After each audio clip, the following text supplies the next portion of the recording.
stop fixing myself and I need to really call it out to say, what are those invisible barriers? What are the systemic barriers that need to be fixed so that I can be myself? Because I'm highly competent, I'm highly confident, I have great achievements, and yet I'm told to mellow down and fit in so that other people are comfortable. But it's time I stopped making other people comfortable and I got comfortable with myself. We are represented. We are represented.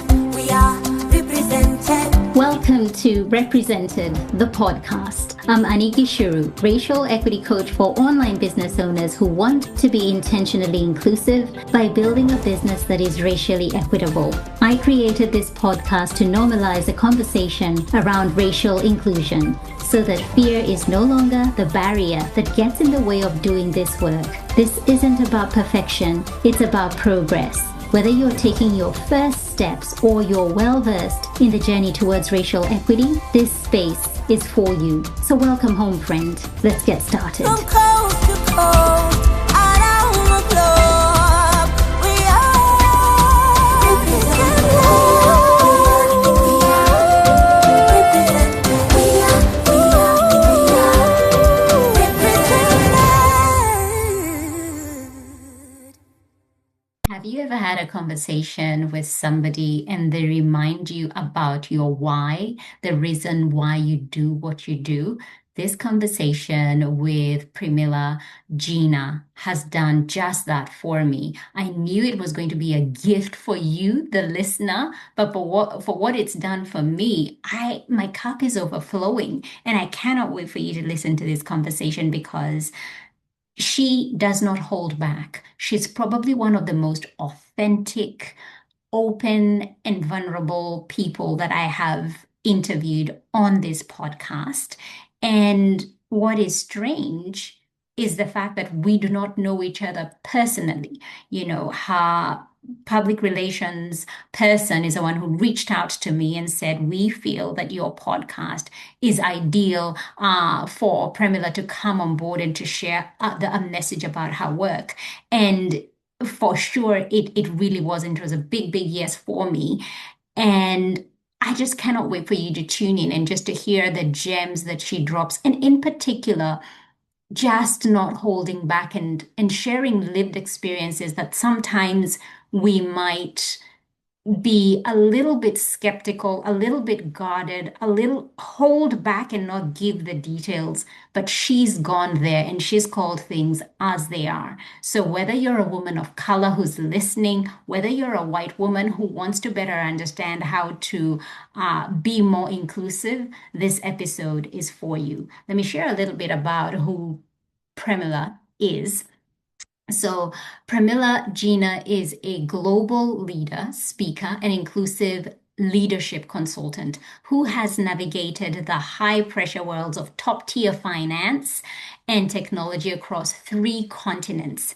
Born in the stark landscapes of Rankuch in India, and raised in Nakuru, Kenya, she learned early on that resilience is a survival skill and that adaptation is a form of quiet power. Her career began in London, where she spent 18 years climbing the corporate ladder in global investment banking and consultancy, often as the only woman of color in the room. From the trading floors of the city to assignments in Sweden, Premila mastered the art of succeeding in spaces that weren't built for her, eventually realizing that true leadership isn't about fitting into a box, but breaking it entirely. I love that. Now based in Perth, Australia, Premila runs her own consultancy focused on humanizing the workplace and driving impact by design. She is the founder of Rise and Radiate program, a leadership empowerment initiative designed to help women and women of color move from invisible to invincible by owning their stories and leading with authenticity. Without further ado, here is Premila Jina. Hey there, everyone. Welcome back to another episode of Represented Podcast. And today I have such a treat for you all. My guest, we've just only met before I pressed record. So interesting because it was through her PR agent who reached out and said, "We feel like this podcast would be such a great fit." And indeed, it is. And I cannot wait to dive into this conversation. So, Premila, welcome. Oh, welcome. It's a real honor and a treat to be here with you, Annie, today. I've gone through your website and I almost feel like this is like two souls meeting each other. So I'm absolutely looking forward to our conversation today. Oh, thank you so much for saying that. So, I spent much of the holiday going through your incredible book, The Leader Unwritten, all about becoming who you were meant to be. And I felt like uh, just seen in so many ways. And then we'll talk about your journey of living in different countries, and in particular, my home country of Kenya, Oh, living in yes. Nakuru. Oh my goodness, like there's so much synergy here, and lived experiences. And so, as I was reading your book, and the essence of it is really challenging us as women of color to show up as our whole selves. And I was sitting with that, showing up as our whole selves in the workplace, at home, in the world that we occupy, the spaces that we occupy. But I know it to be true that showing up as our true selves, our true colorful selves, unfiltered, can sometimes come at a cost.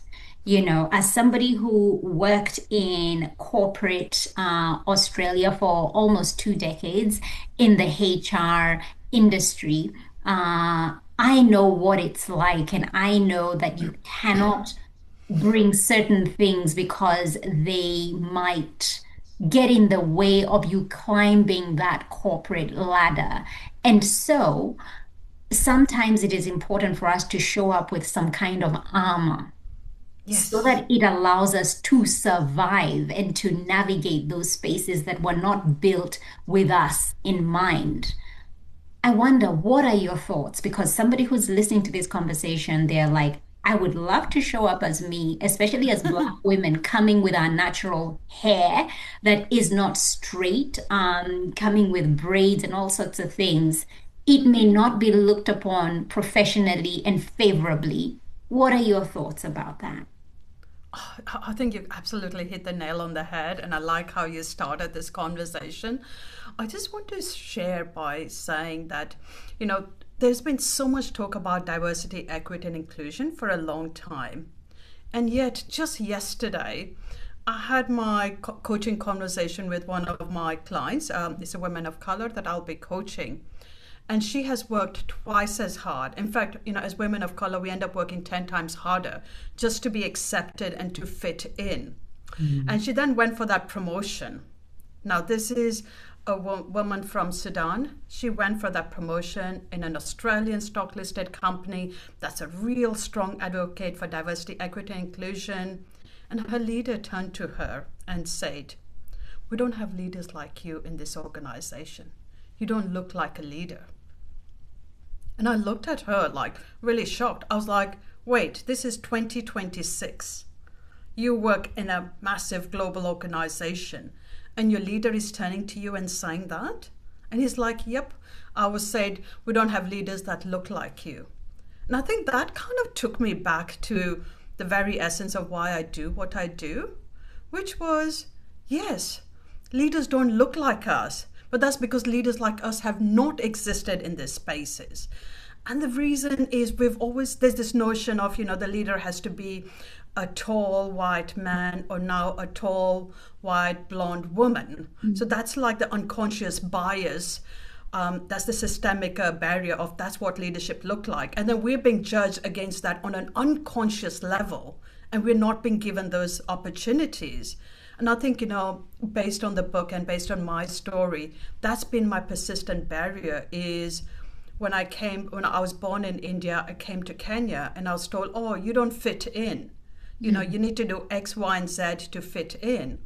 So I was an Indian, and then I had to like fit into the community in Kenya. Yeah. And then I went to London, and once again, it was the same thing. You don't fit in. And I was like, what do you mean fit in? And they're like, oh, you don't sound like us, you don't look like us, you don't behave like us. We are very cultured, very etiquette. So I learned to change myself to fit in, and I still didn't fit in. And then I came to Australia, and I faced that barrier once again. And it's very passive aggressive, very subtle. It's like, you don't fit in once again.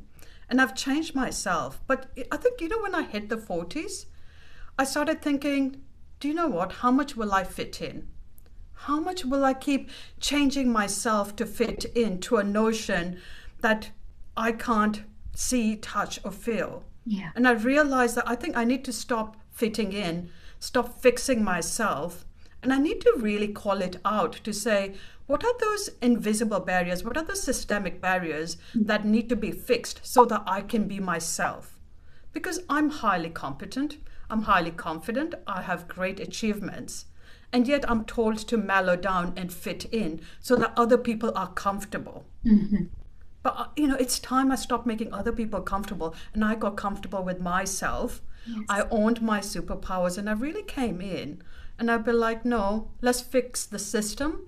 I don't need to fix myself anymore. I don't need to fit in. It's okay for me to be authentic. It's okay for me to be Indian, to be brown, to have an accent.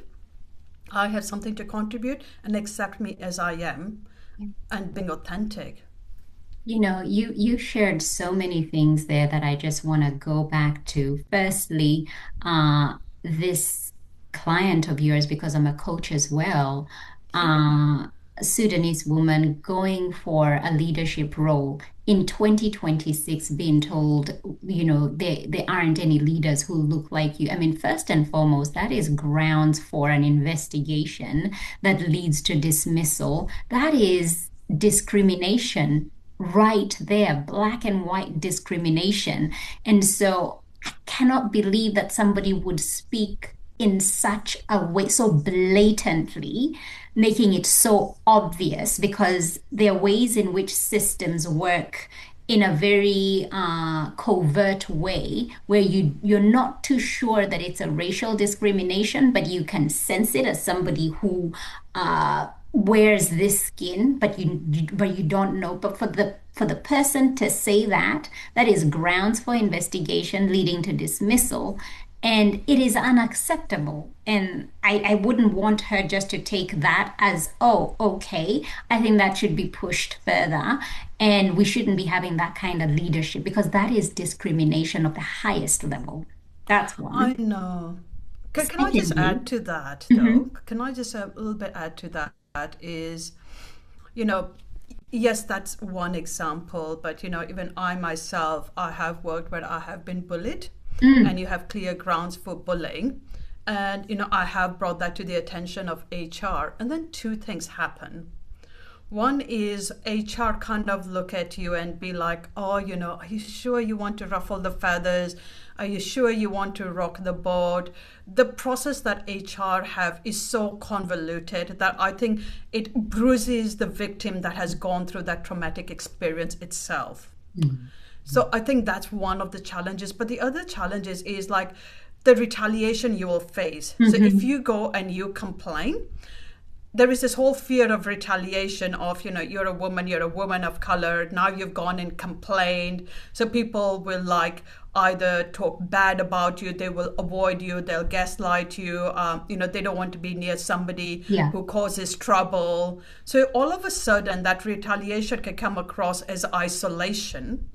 So I think while the things are happening and while some organizations have processes in place, the processes are so convoluted that a lot of the times women and even women of color are afraid of doing anything about it. And it's scary. And I have gone through it.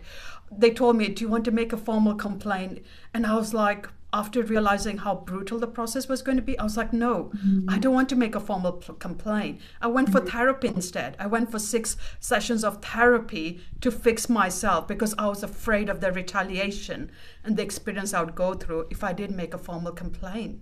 Absolutely. I totally get that. And I have been in situations where, as well, I haven't wanted to push the envelope because I was like, it's going to come back in a very negative way for me in the workplace. But what then this does is that in many ways, we are perpetuating Yes. the system of exclusion. We are perpetuating white supremacy, and it continues to reign in the way it does because of our silence. Our Yes. silence perpetuates the system, even though we don't want it to be that way because of fear or the repercussions. This is your livelihood. You need this job to pay your bills, and make a living. And so it becomes really, really difficult. But I know those who choose to speak up and put themselves out there, they begin to, shift the narrative. And the second thing that you Yeah, said yeah. was around coming of age, getting into your 40s, and you're just like, hey, hey, hey, how long am I going to be doing this for? Oh, And I think for totally. me, I totally resonate with that, being in my mid 40s. And I'm like, there are just certain things that I just don't take anymore. I will not be silent about that. I won't just go. I just won't be okay with certain things. If certain things are not okay with me, I will not be in that room. I will not be in that group. I will not be in that organization. I just feel like I have a life to live, and I want to live a good life. And I suppose when you're running your own business, you have those choices, you have that, which is a privilege to be able to do that. But I understand that it is not for everybody. But I guess it's for us who are then empowered to begin to make a difference and do something like this conversation that we're having here today, which I'm so grateful for. Yeah, I totally agree with you. And in fact, I was going to say that's one of the reasons why I do the work that I do as well. I am a CEO, a founder. I run my own a management consulting company, and I sit on a number of boards as well. And I met up with an incredible gentleman. He is a GM at a very big mining company, and is from Zimbabwe. And he mentors me. And he turned to me one day and he said, Premila, you've come into rooms that other women of color have never been even given permission to. You have a platform. So the question from me to you is, what are you going to do now that you have a platform and a voice? And I remember being in that room with him, and he said, don't just be another poster girl. Do Yes. something good. Use your voice for good. And I think that's what kind of really started this journey of writing my book. And, I've created this Rise and Radiate program. And it's a women of color leadership empowerment program that I run. And, we've got our second cohort running, and we have plans to go national and international. And I'm really humbled but to be able to do this. But it kind of really makes me realize that so many of us have been silenced. And I think we're reaching a point where we're like, enough is enough. Yeah. Like, I'm working 10 times harder, I'm burnt out. What more do I need to be doing at this stage to kind of break that glass ceiling and move forward? And sometimes it needs a couple of women like you and me to kind of go to the side, go to the very top, and then break the glass ceiling from the top so that we can make way for other women. So I think you and I kind of carry that responsibility of, let's break the glass ceiling from the top, Mhm. because the women at the bottom are exhausted and burning out. And it's sad, some of them are then stepping out of the industry. Absolutely. Yeah, it is. Yeah. It is really sad to see that. But there's a changing tide. Before we started recording, I told you I've lived here for, 2.5 decades. Things are changing. When I first got here, there wasn't that representation. Those voices were not there. Those stories were not there. And one of the things that you write in your book is how hard it is for women of color to tell their stories because one woman's public failure reflects the whole family, the whole community. And so let's unpack that a little bit more and shed light on it because there's the whole, and I love how you put it about the wolf of shame versus the Yes. wolf of wisdom. Yeah. It is just, it is scary. Mm, I think, as I was writing my book, I actually wrote that chapter last because I was writing my book in secret. I was like, oh, no, no, I'll be vulnerable. It was a little bit of a self therapy of like, I've gone through all of this. God, I've got so much drama in my life. And I was like, let me kind of look at the rearview mirror and really unpack what has happened. And Yes. as I kept writing the book, I was like, never going to share this. Okay, written this chapter, never going to share this. Written that chapter, never going to share this. And then I came to the end and I was like, okay, so I've told myself many times I'm never going to share this. And I was like, where does that come? And I think, when I kind of looked deep within myself, I was like, oh, I'm still really ashamed that all this had to happen to me. And I saw the wisdom of where there are systemic risks, systemic barriers. But I was like, why is it still me? And then I was really afraid of, how will people judge me when they see this? Like, how will my family, bless them, they've seen me go through this, so they know it. But, how will my immediate family judge me? How will my community judge me? How will the people I work with judge me? And I think the shame got me silenced. And I think that's where I came with this notion of I'm just one of the million of women and women of color who's been silenced Yeah. through that shame. And if I can open up, and in that way, me opening up, me being vulnerable, I give permission to other women to open up, then I think this is where we kind of start creating a movement of change. And I have this picture that I keep at my desk. It's about my kids. And a lot of the times, when I know I'm playing small, I know I'm afraid. Oh. I look at that picture, and I've got two girls, and I'm sure God has blessed me with two girls to help me on this journey. Mm-hmm. And I just look at those two girls, and I was like, if I don't do something, then my girls will inherit the same challenges I have. And it's been painful, like it's been agonizing to go through this. And I would hate for my daughters to go through that. So a Oh. lot of the times when I do this, I would be like, look, I'm doing this so that my daughters can inherit a better workplace where they can thrive and they don't have to overcome all the challenges that I have had to overcome. So I do this for my daughters, and I do this for all the other women that, have been silenced. And I want them to be seen, to be heard, to be valued, and to be respected because they are already incredible. I don't think we need to be fixed. I think the system needs to be fixed. So yeah, I think if there's any takeaway, that would be my biggest takeaway from this book is we don't need to be fixed anymore. I think it's time we stepped into our power so that we can fix the system. I love that so, so much because it really resembles for me what my inspiration is, my children as well. When I think of coming into this country that I absolutely love, studying, choosing to call this home, and the barriers that I've had to go through.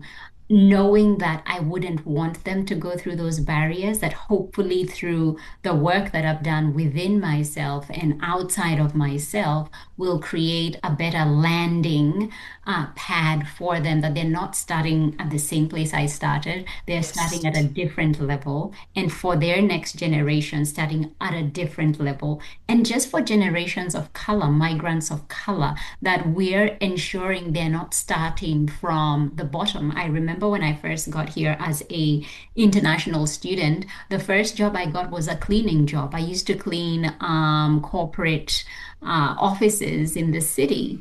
And to me, it felt like that's where I needed to begin. There was no aspiration of thinking higher because when I got here, that's what the Kenyan community, that's what they were doing. The women were cleaning offices, and most of the young men, the students, they were working in factories.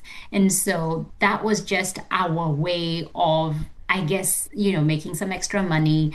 And that's where you began. No questions asked. That's just how it is. But for the next people who came in, they were waiting tables. And then the next people who came in, it was working as receptionists and assistants. So I think we broke that mold in that people are not beginning, migrants of color are not beginning at the bottom, that they're aiming higher because the narrative is changing. And so that is something really, really positive. And I love the idea of having a photo of your kid. They're so beautiful, by the way, your daughter. Kid. Just melt my heart just looking at them and just, using that as your fuel. Because as you said, this work is hard. it is scary as well because Oh, you know the very scary. repercussions that can come with speaking up and not being silenced. It's not an easy, cushy job that you're going to every day. It requires you to, in some cases, ruffle feathers, in some cases, make people uncomfortable with the narrative that you're sharing because it would rather be not shared or not told, particularly in the culture that we live in. We live in a culture where this people would rather tiptoe around this kind of conversation. And so I want us to go back just a little bit because you've Yeah. had such an extensive lived experience in different countries, Premila, which is what I truly, truly love. So you were born in India. And then when Yes. you were about 4, you moved to Kenya, to Nakuru. And then for university, you moved over to London, where you lived for about 18 years. And then you moved to Australia, to Perth, where I lived for 20 years. So, talk to me about the different places you've lived which have impacted your story and how you see the world. Because I believe, even though you were so little in India, and I know you've gone back, there's a different way in which you see the world when you're Yeah. Indian and you live in India, and then you move to Kenya as an Indian, how you're seeing that and how the experience of living there, your whole childhood there, and then moving to London and then to Perth, you have a very unique lived experience with how you see the world. And I just want to hear about that. Oh, that's fantastic. And I must say, before we get into the story, is whenever somebody tells where are you from, that's like my hardest question to answer. I was like, how much time do you have? Because Hmm. I'm a Hmm. global citizen. That's my short version, but let me tell you the long version. And I think that's where it really comes in is living in India, being an Indian. I feel like my resilience was almost born in India. So born as a child in India, it's a semi-desert, and the Indians have a caste system. So Yes. as farmers, you kind of come very low in the caste system. And if you're a farmer and you're farming in the desert, your prospects in life are quite low. And Right. that's why a lot of people from our community migrate to Africa and other countries for better pastures. But I Yes. think my childhood was incredible living in India. I was a free soul, running around, no rules, everything was safe, nobody ever told me no. Yeah. So I just felt like I was a free soul. And then we moved to Kenya when I was 4 years old. And there is this thing, I'll say with the Indian community, but it's with any migrant community, is when they move to a new country, for them to have a sense of belonging and identity, they have this notion of India that they left with. And I Hmm. think my parents and my community kind of left with this notion of India of like the Gandhiji's days. Uh-huh.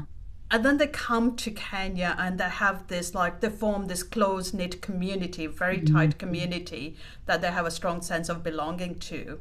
And then when somebody wild like me came in, they're like, oh, you don't, like, you're an absolute rebel, you don't fit in.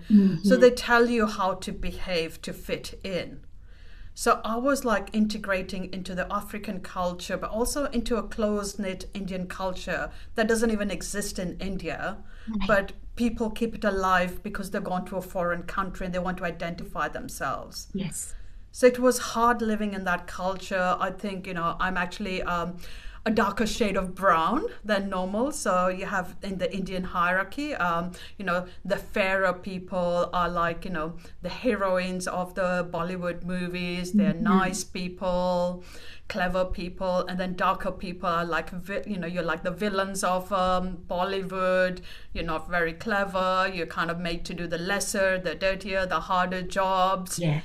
And there's a lot of stereotype judgment that already goes just by the color of your skin, Mhm. by the caste that you come in. So we come from a lower caste, and even amongst the Indians, we are kind of said, oh, you're very orthodox, you wear very loud colors, you're not very cultured, very civilized.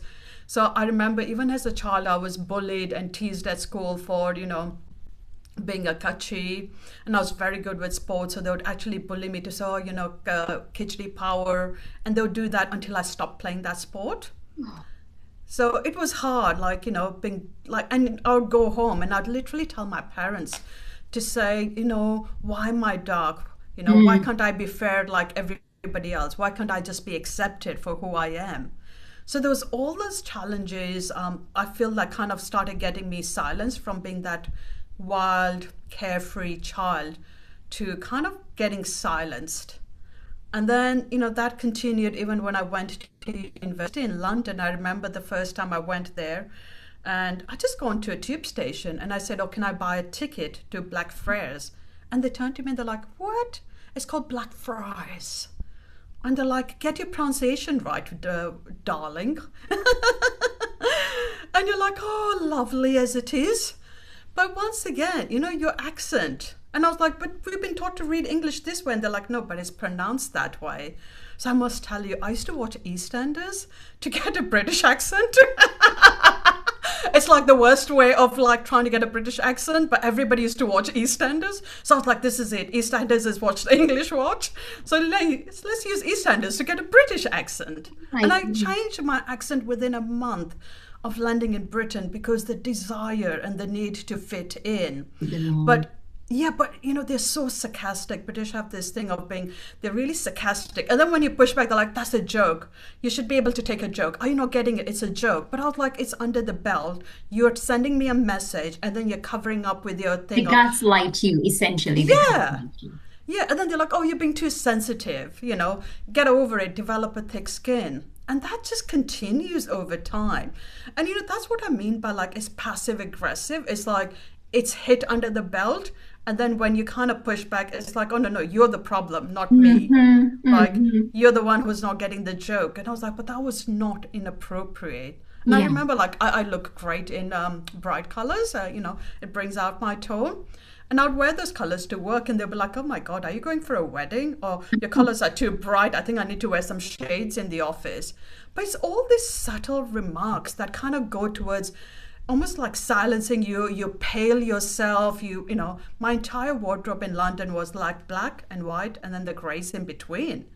Because I would go for the bright colors and I'd get all this innuendos and sarcastic remarks. And I was like, okay, you're telling me it's not acceptable. I get those subtle hints.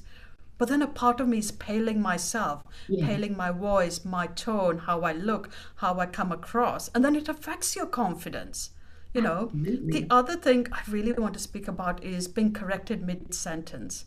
And it's a real bugbear of mine. This is like, I finally know the word of like microaggression is I'm speaking and then somebody like says, oh, I need to correct your pronunciation. I was like, you could have waited to the end of the meeting to correct my pronunciation. We're 10 people and you choose to correct my pronunciation or you choose to correct my grammar mid-sentence. I don't see you doing that to others. There are French people in this room. There are Spanish people. There are Canadians. There are Americans with the and the. You're not correcting them. So why do you think you're allowed to correct me mid-sentence and, stop my train of thought?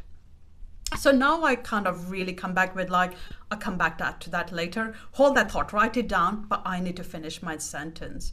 So I think they all this, and I call this the microaggression, passive aggressive ways that you kind of shut down. And then you come to Australia, and I remember I took a 75% cut in salary. I had to start from the bottom again. Not as much as you, Annie, I respect that. But I had to start from the bottom and I thought, oh, that's okay. I can start the bottom. I can climb my way up. But no, we don't know you. We don't trust you. You haven't done your time here. You don't look like the leadership we have. And it's like, but what do you mean? And I remember in one of my meetings with my manager, I pushed really, really hard because I know I deserve better. Yeah. And that was my self-advocacy. And she turned to me and she said, who are you to dress up so elegantly, to sound so confident, to speak so eloquently, and to demand this? Like, who are you? And I turned to her and I said, oh, this is personal. Wow. Like, how did we get to this personal level? I have clearly told you I was a senior program manager and I've taken a cut because, yes, Australia's a little bit behind. I'm happy to do my time. But I was like, those remarks are very personal. And why do we get personal? But I could see the frustration and I know I had pushed far. But the thing is, I have achieved those outcomes. Yes, I might have to take a step back, But why do I, as a woman and a woman of color, have to take a step back? Yeah. I saw in the same company at the same time somebody had gone from Australia, done 1 year in UK. He came back and then he was said, "Oh, can you give us a keynote speech of your time in London for the 1 year you did in London?" I'd done 18 years in London and you wanted me to start at the bottom. Yeah, this person had only gone for 1 year to London and you wanted him to come in and give a keynote speech. So I did kind of put that out to them to say, that doesn't seem sensible. And they're like, yep, either accept it or move on. So I chose to move on. I was just like, well, that's just not acceptable to me. My self advocacy is I'm good enough and I'm going to move on. And I moved on. I got in fact, I had a choice between 4 jobs and I got a great leadership job where I led a massive transformation. I've won awards and it's been like instrumental towards me, jump starting my career and my business today. But I think we as women need to do a lot more self advocacy because Yes, I feel like there's so many people out there who will take the lazy route of putting you down. And we have absolutely. to like really advocate and believe for ourselves to kind of stand up.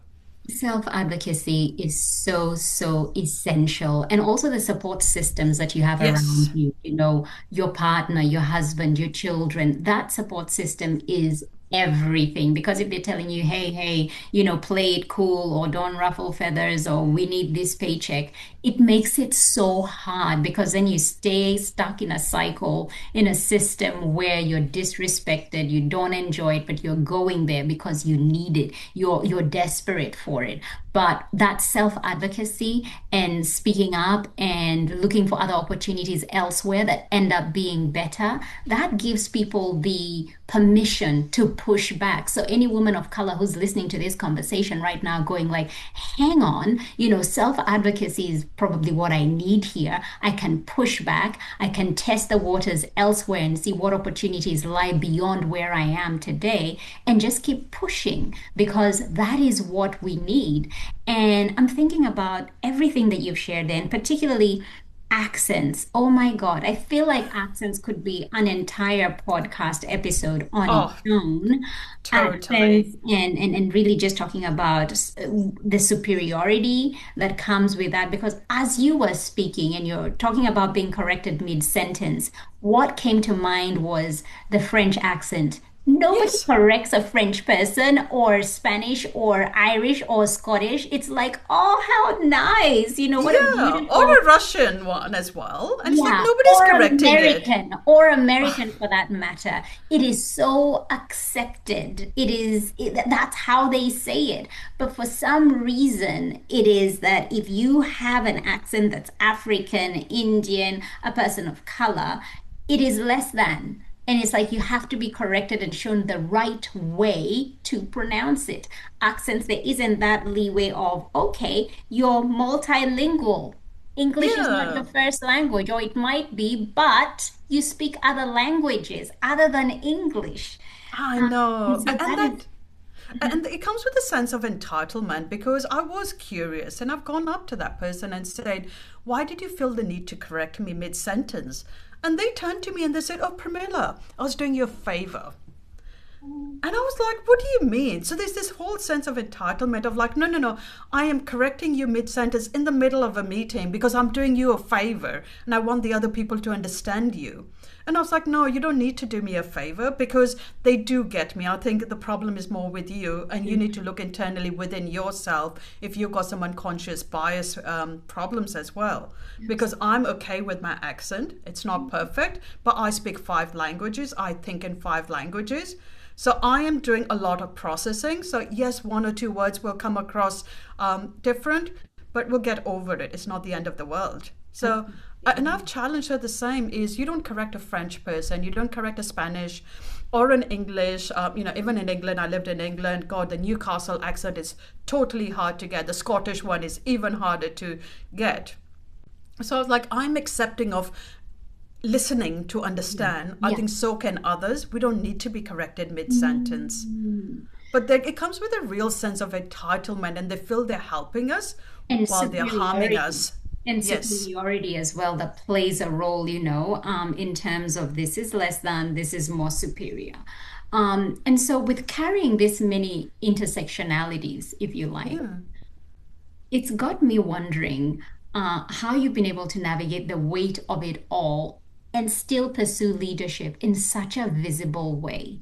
Because there's so many barriers. I mean, if we were to list the barriers when it comes to women of color and what they face in the workplace or just in the wider community, particularly in spaces where they're not represented.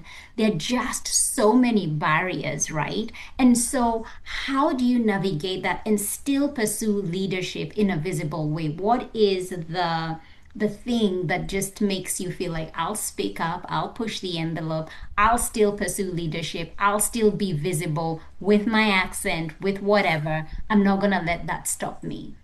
Yeah, I totally get what you're saying. I think maybe I want to start answer it slightly differently, which is what I observed when I entered the workforce was I was pretty much like the only woman in the room. And then I would see another woman one or two steps higher. So I'd go up to her and I said, "Do you mind coaching me and mentoring me?" And she turned around and she was nasty. Like I've had more women bully and harass me than I've had men. She is more horrible, I'll use a nice word, horrible to me than even the men have been. And I would turn to her and I'd be like, "Why are you this way?" And maybe it was women of a certain generation. They're like, "I have worked so hard to get here, to into this position. I'm not going to let somebody else just come in just because they're a woman. You need to prove yourself and you need to prove yourself even harder." So they literally would pull the ladder behind them and they'll be more horrible to the women even coming in and they'll make it harder for them as well. So I then realized that it was actually the man that mentored, coached, and sponsored me to kind of progress forward. The other notion that I then encountered as I climbed my leadership journey was there's only one position. So, traditionally there was only one position for a woman. Now that we've kind of got a good women quota, there's like only one position for a woman of color. So one for Indian, one for African. So the system is actually making us fight against each other once again. Where because there's one position for Indian women, it's like I'm fighting against my sisters. I'm not helping them because we're going to fight against each other to get that one position. Everybody else is celebrating and moving along. So we are actually, in the olden days, women were meant to fight against each other. Now, as women of color, we are fighting against each other, and other people are succeeding. So I've changed the status quo where I was like, I'm going to stop that intergenerational fighting. It's a systemic barrier. Let's recognize it's a systemic barrier. Let's do something about it. I've managed to get in, and instead of pulling the ladder behind me, I will cast a net. If I can get more women to come up, then they will continue to cast a wider net and they'll bring more women up. This is how movements have started. This is how movement for freedom from colonization has started. This is how Martin Luther King has started. Let's learn from those great leaders of we need to work together. Alone, you're easier to break. Together, we are a force to be reckoned with. So I think that was my turning point is I don't want to be that woman that pulls the ladder behind me. I want to cast a net. And as I'm helping, with my book, through my programs, I'm seeing these women step into their power. I have this line of leaders create leaders, not followers. You, as I empower you to become a leader, I teach you the ropes, I teach you the games of how to navigate this. I want you to show leadership. I want you to bring up more women of color, more, to come into those positions. And I think I'm seeing that change. I'm experiencing that change. And I know that I'm on the right path. So I think that's for me is leaders create leaders, not followers. I don't want a follower. Even when you read my book, I want you to be a leader. When you come into my program, I want to create a leader, not a follower. For sure. And one of the things you mentioned as well in your book, Premila, is the fact that you're a lifelong learner and that books and stories have changed your life. What's one book and one story that has done that for you? I think for me, it was Brené Brown. So I do read a lot of books. I think I I've can read see over, that. 360 books on average as a minimum. So I love reading. I'm constantly reading. I think I'm one of those that reads like 3 books at a go. So I love reading, and I really believe in educating. I think, even after finishing university, I've spent almost over 300,000 on my own education as well, because I feel that education is important. And I'll actually just do a little bit of a sidestep here. When we're talking about that self advocacy, what I've noticed women of color and women do is we're like, oh, let's get that next degree, let's do that next technical course, let's get really good technically so that we can earn that promotion. And I realized I was doing the same until I stopped. And then I watched what others were doing. How were they succeeding? And I realized they were not succeeding by doing another technical course. They were succeeding by doing people leadership, strategy, emotional intelligence, communication skills. So the last 5 years, I have spent a lot of my time and effort on my communication skills, my public speaking skills, social media, marketing skills. I have really worked on things that are non-conventional, but this has really led to my success. So I really work on and I spend a lot of money, like, in the thousands, improving my communication skills, my emotional intelligence, public speaking, so that I know how to speak. When I'm given a platform, I know how to use that platform for good. So that's what I really invest in. And that's one of the things whenever I speak to ladies about my women leadership program, they're like, oh, no, I'll do another MBA. I'll do another cybersecurity course. And I was like, but by doing this leadership course, I will take you from here to here. And they're like, no, I'm so used to doing technical things because I've been told that you need to do these technical degrees to succeed. But it keeps us busy, but we're not succeeding. So that's the trick. So coming back to the book, my book is Brené Brown, and I think that's my favorite book. And, she really speaks about shame. She speaks about vulnerability, and I have an entire series over here. But I think for me, it was Brené Brown. She braved to go on that stage and to speak about shame, to speak about vulnerability. She put herself out there, and I have the utmost respect for her. And I hope that, I am daring bravely. And I love her quote of being in the arena, where, I am in the arena with all the mess on my face, but I'm happy with that. And until you're not in the arena with me, it's not your place to judge me. You don't get a say. You don't get you don't get a say. You can be a From the spectator. one in there. Yeah.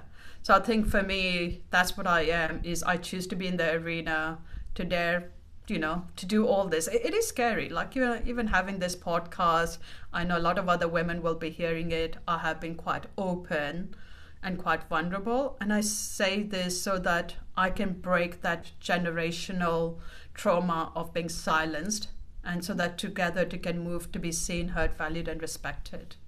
100%. What you've shared about technical expertise and how that has been used as this is what you need to level the playing field, or to even help you go higher and go further.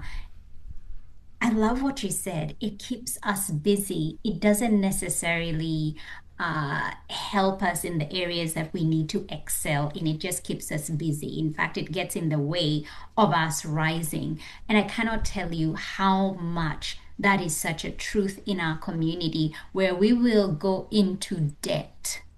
And I was having a talk the other day. I was giving a master class, and I was talking to women of color, and I was saying we will go into debt pursuing another education degree, whatever it is, just to have that extra qualification, just to kind of feel that we are worthy, that we are well educated, we're doctor this and the other.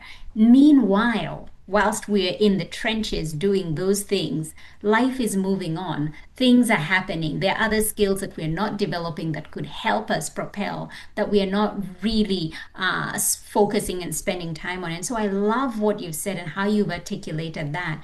And I think we really need to come to a point where we are addressing that, and we're saying it's not more qualifications that will get you through the door. In fact, that was such an aha moment when I came to Australia as a student, because getting into the workforce, it wasn't the degrees. It wasn't how much you had studied. It was your work experience. Like, do you have experience in this area? Do you have experience? Like, I just come straight from uni. I don't have any work experience, but that's what they valued. What had you lived through or what had you experienced that you can come and add on to the workplace? And in African countries, in what is deemed developing countries, we're still trying so hard and going into debt to further educate ourselves when other areas are what is needed. And I think we just need to talk about that more, Premila. Oh, totally. And I feel like we need to talk about that because I I think you absolutely hit the nail on the head. We are getting into debt. So not only are we busy, but we're getting into debt. And you do that degree, like I have this lady, she's got incredible qualifications in cybersecurity, like top notch, she is saving this organization day in, day out. But in spite of her qualifications, somebody less competent than her is becoming her manager. There you And go. then they say, oh, it's just that, she speaks really well. She's really articulate. She's really good with people. And then you're like, okay, but you didn't tell me this. In fact, I'm the perfect example. When I was asking for a promotion, they even told me, oh, you need to do X, Y, and Z for you to be here. And I was like, but that person's here. He doesn't have X, Y, and Z. So why am I being told to do like invest in another technical degree while he doesn't have it?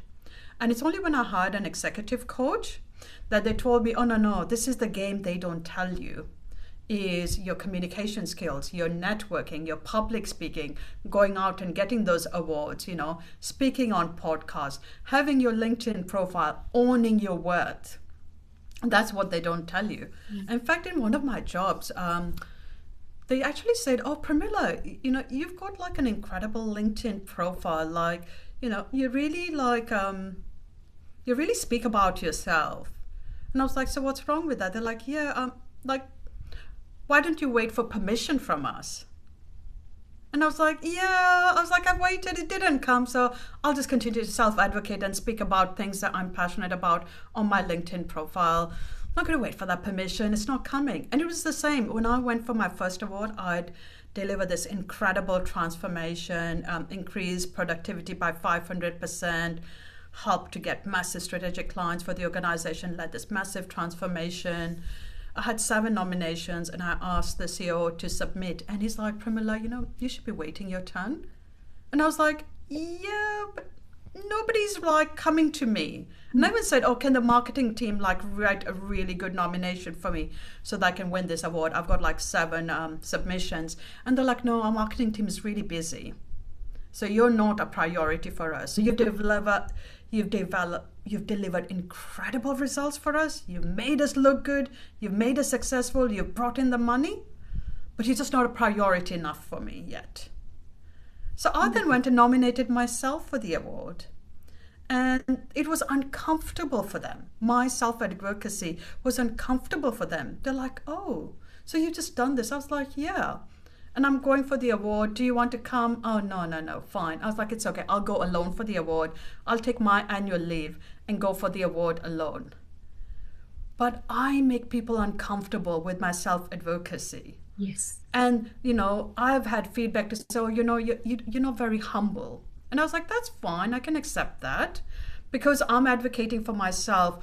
I'm putting my accomplishments, my achievements, the impact I'm driving on LinkedIn for myself. I'm building my brand and credibility. I'm not waiting. It makes you uncomfortable. That's a you problem. That's not a me problem. Yeah. I am burnt out and I'm going to advocate for myself now because nobody else is coming to rescue me. I call this the Cinderella story effect. That's my analogy where I was like, I'm not going to be Cinderella. I'm not waiting for Prince Charming. I'm not waiting for the fairy godmother. I'm going to advocate for myself. Yeah, and I think in our Australian culture, I don't know if you've heard the term tall poppy syndrome, where Yeah. you can't talk too much about yourself or be what is called self-promotion. That's what Yes. this whole self-prom wait for people to recognize you. Be humble. Wait for us to, say these things about you. You can't say such things about you. You should know, and especially especially as a person of color, you ought to know your place.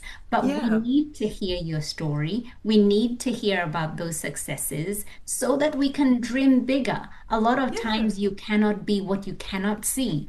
And so if you're Yes. not seeing those stories, if you're not hearing about them, you do not dream as big as you would like to because there are just no examples out there for you to aspire to. So so important to keep doing what you're doing and just your strength. There's just such an inner strength within you. I don't know if you have such a support system that just keeps you going because you've got to have something that keeps the fuel in the tank. And I know you've got, your children that are just fuel in themselves and looking at that photograph every day to remind you. But I just feel energized just listening to you. I just feel so energized, and there's just a strength that's in you that is undeniable.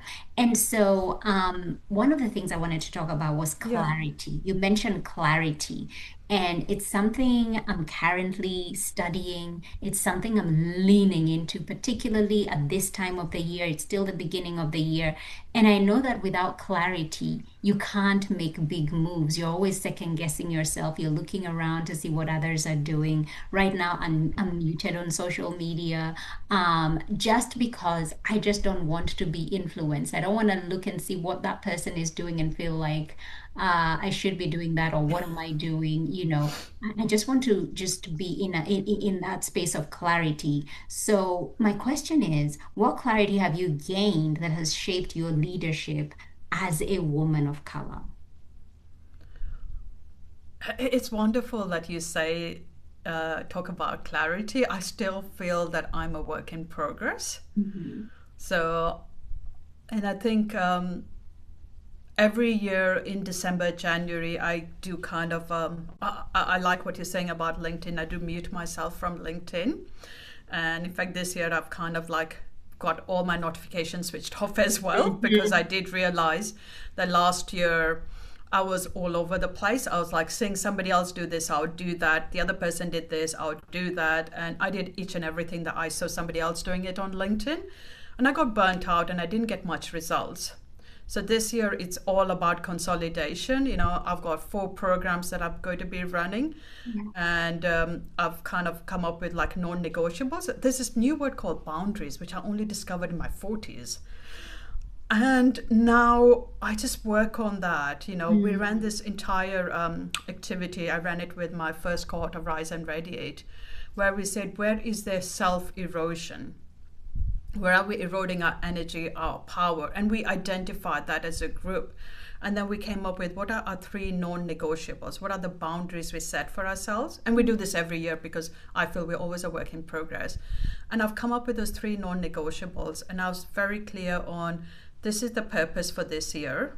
These are my values, and I will self validate myself based on my values. Yeah. And I'll stick to my path. These are the 3 non-negotiables, and I do not compromise on those. And I've realized that as I've started doing that, I have more energy, but I feel more grounded. I feel more centered. Yes. But it's a grounding process, and Mhm. I do this continuously. Even last year, I'd done that where I said I won't attend a conference unless I'm speaking at that conference or it's a conference I'm organizing. And Yeah. I've really stuck to that rule, and I was like, oh, that worked. So I think that would be the best advice I would give is come up with one rule, which is a non-negotiable. It's your boundary, and experiment on that, and have a time frame for it, and then revisit to say, did that serve you?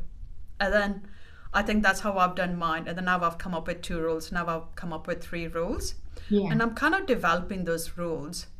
And I know I call them rules, and I know I call them disciplines, but I think what I'm realizing now is part of the self advocacy is I'm setting standards for myself, and it's standards for self respect. Oh, Is how much am I respecting myself, and what standards do I set for myself? yeah. And if people don't respect those standards, then they don't need to be a part of my bubble. Mm-hmm. And I think this is just because I'm so tired of fitting into everybody else's bubble Mm-hmm. that I need to start defining what I am and what my bubble is. I think Fitting that, into yeah, fitting and into that other gives, people's requirements rather than yeah, what works for you. Yeah, and I know we haven't touched upon this, but I think for so many years, women and women of color, we become emotional shock absorbers. Like we're just absorbing everybody's problem, helping everybody feel uncomfortable, making cups of teas and lunches and dinners for everybody.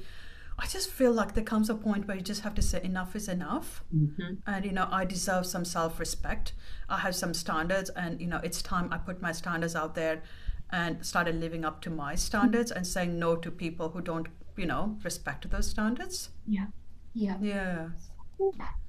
I know you've mentioned Rise and Radiate a couple of times, but I just Yeah. want to ask a question about it specifically. I know it's a program you've created for women of color, and as I was reading the book, it kind of builds up as the next step. So, could you Yeah. share a little bit about the program, who it would really, really benefit, and kind of, the structure of it? Yeah, no, definitely. I think as I was writing the book, which was quite a mountain to climb, I wrote the book and I was like, I just want this book to be in the hands of this millions of women who have experienced the same thing. It's not the same situations, but it's similar, but you've been silenced. And I really wanted the book to be a safe space that you can read in your room and work through. It's got workbooks, you can work through that. But there might be a point where you're like, okay, I've read this book and now I'm ready to take that next step. And I think that's where we come into this Rise and Radiate program. I've deliberately made it a 12-month program because we're kind of working on all the end conditioning that's been there for years. One workshop or one coaching session isn't going to solve it. I feel like you need to go on a journey. So we made it a 12-month journey where I always have a small, close, intimate group of women. And these are women that are trying to break the glass ceiling. They want to be seen as a leader. They want to have a seat at the table and be making decisions. And they're being stopped.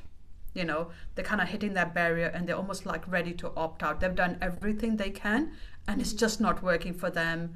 They've done all the technical degrees, they've done everything, and they're just not breaking that glass ceiling. I think those are the women I come and help. And we come together, and the first thing we do is we validate each other because we've been invalidated for so long. The first session is we validate each other's stories, and that forms that tribe and that community that continues to support each other. We work through the workshops. I've created something called the voice framework that helps you to go from being silenced to be seen, heard, valued, and respected. And we work through the voice framework in our workshops, which is and for me, the workshop is creating that safe, psycho-safe environment for you. Yeah. And we do that. But then each woman's journey is different. So we do executive coaching sessions where we work through that. And then I told you about my color. That's such a big thing for me. So we have a photo shoot. And part of it is we help the women to know what their color palette is, what helps you to radiate, to bring your best self, bring your confidence out. And we have this incredible photo shoot where we have cocktails and champagne and you're having your pictures taken. And when those women see their pictures, I think they're blown away. Yeah. And I've seen so many women start seeing themselves as a leader when they see those pictures. And they use those pictures for their LinkedIn profile, for their internal work profile. People are judging you in 7 seconds of when they see you. Correct. So you have to make those 7 seconds count. So we have that photo shoot, or we have a closed community. We go through the workshops. And in the finale, I want your voice and your story to be shared. I have this African proverb, which is, until the lion learns to write, the story will always glorify the hunter. You know that one, right? Yes, so much. So I teach the women how to write. I teach the women how to public speak. And I create a Women of Color conference. It's the first one in Perth and in WA, where they share their story. Brilliant. And I think, that's my capstone project. And that's the gift I give them is at the end, you not only have the voice, but you have a recording of your story. And the way I teach the storytelling is, we don't want you to be the angry Black woman. We don't want you to be the submissive brown woman. We want you to step into your power and share your story in such a palatable way so that the other person is reflective and wants to support you, guide you, sponsor you, and advocate for you. So you stay in your power, you're authentic, and you move forward powerfully with your voice. It just sounds incredible. I remember when I lived in Perth, they were having the first Women of Color conference in Melbourne, and I couldn't go because I was in Perth. And then now there's one happening in Perth, the first ever, and I'm on the other side of the country. So, but this is needed. It is needed. And just everything you've said has lit me up from the inside. And I know if you're listening and this is a story that you're just resonating with, this is a program that we need in our communities because we don't have them. We need them to help us see the things that we can't see and to be in communities where not only are we being validated, but they're giving us the fuel we need to push back on certain areas that perhaps we might not have the strength to do that on our own. And so I have a final question for you. Yeah. And it's a question that I ask all my guests who come on the podcast. And that question is, if fear wasn't a factor, how do you think you might show up more in the work that you do?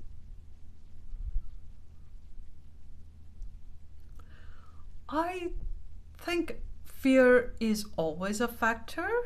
And I kind of look at courage as walking through fear. So courage is one of my values. And I'd actually say, even when I started my business 3.5 years ago, I felt a lot of fear. But I use that fear to fuel me to walk through.